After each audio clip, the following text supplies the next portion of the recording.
Dobrý deň, vážení diváci. Dnes opäť uvádzame rubriku Kolotoč histórie.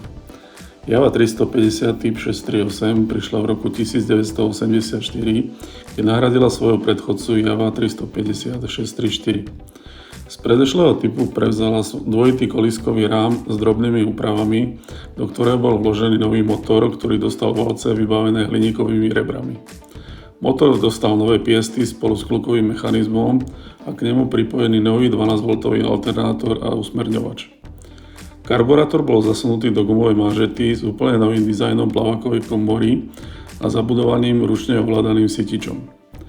Tento motor pri kompresnom pomere 10,2:1 poskytoval výkon 23 koní, v otvorenej verzii až 25 koní, pritom 634 dávala iba 19.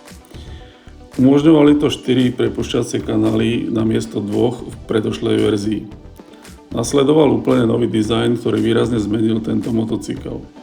Išlo hlavne o novú palivovú nádrž vybavenú bočnými nákoleníkmi a novým sedadlom.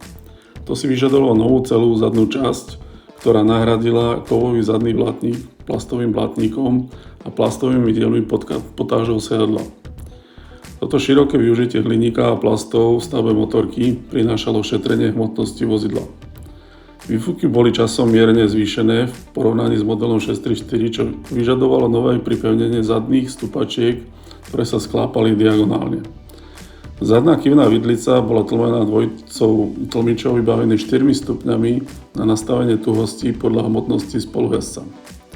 Modely určené na export už mali napríklad kotúčové predné brzdy a liaté 7-lúčové kolesá. Java 350 typ 638 bol vylepšený typom 639, o ktorom bude nasledujúci príbeh. Áno priatelia, práve na tomto type som absolvoval motoškolu, ako dozaistá mnohí z vás. Vážení diváci, ak sa vám naše video páčilo, sledujte nás aj naďalej a dajte nám like.